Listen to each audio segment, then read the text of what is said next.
د سوات په چالیار علاقه کې یو د مدرسې استاد په خپل طالب علم باندې دومره تشدد وکړو چې هغه شهید کړو. تاسو وګورئ دلته کې دا خلک چې کوم دی راغلي دي او تاسو باقاعده د دوی دا خبرې اورئ. چشمدید چې کوم طالب علمان دي د هغوی دا خبرې لږې واورئ.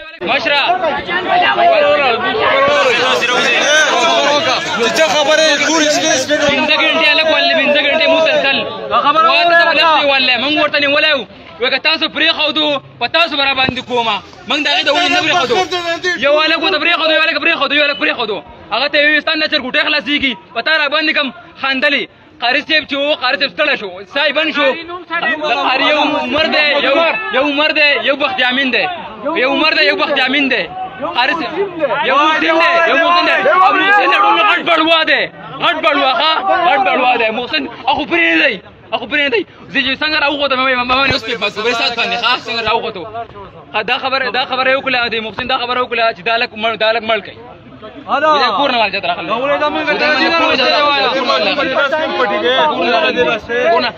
خود زندران دی د خپل چا به مسلمان زندران کوي دی به خود زندران دی هلک په نور کوي دا کسان باندې کې راوباسي دا ځوان په مدرسې کې موږ باقاعده هغه مدرسې ته ورلو هغه یو مدرسه نه وه بلکې هغه یو ټارچر سیل و په هغې کې په ماشومانو باندې تشدد نښې پرتې وې د هغې نه هغه زنځیران لوړ هغه پولیسو چې دوی په خپل تحویل کې واغستل ډاکټر صاحب هم هلته کې و اے سی صاحب هم راغی هغه د دوی سره دا یقین دهاني راکړه چې دا مدرسه چې دا به سیل شي د سبا پورې به دا قاري صاحب چې دا به ګرفتار کړی شي انشاءالله تاسو نن د خپل احتجاج ختم کړئ موږ د چالیار خلک هم ستاسو سره څنګ په څنګ ولاړ یو.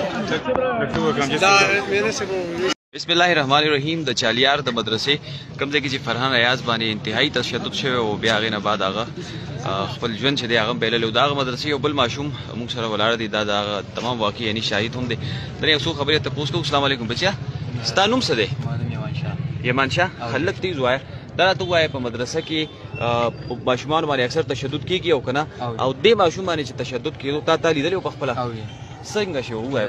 ماسپښین 2 بجې به غوږونه نیولي وو لږ تیز بچې لږ تیز 2 بجې به غوږونه نیولي وو 2 بجې پې غوږونه نیولي وو بیا کمرې ته بوتلول یو قاري صاحب به خونه لښتې بیا ماته کړه. کم قاري صاحب نوم ورسره وایه؟ بخت یامین. بخت یامین. ښه بیا څلور کسانو مې د نور ونیوه بیا مشر قاري صاحب راغی د مختیم څه نوم یې دی؟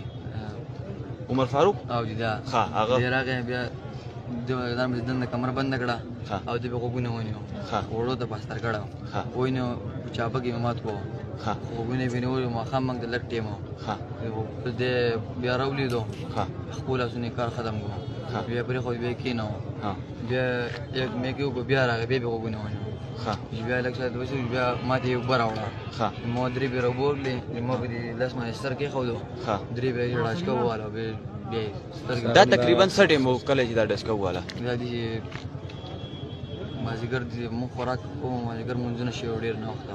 ښه دې کاري صاحب چې والو څه هغه وخت مدرسه کې نور څومره ماشومان موجود وو؟ ټول ماشومان موجود ټول ډېر. ښه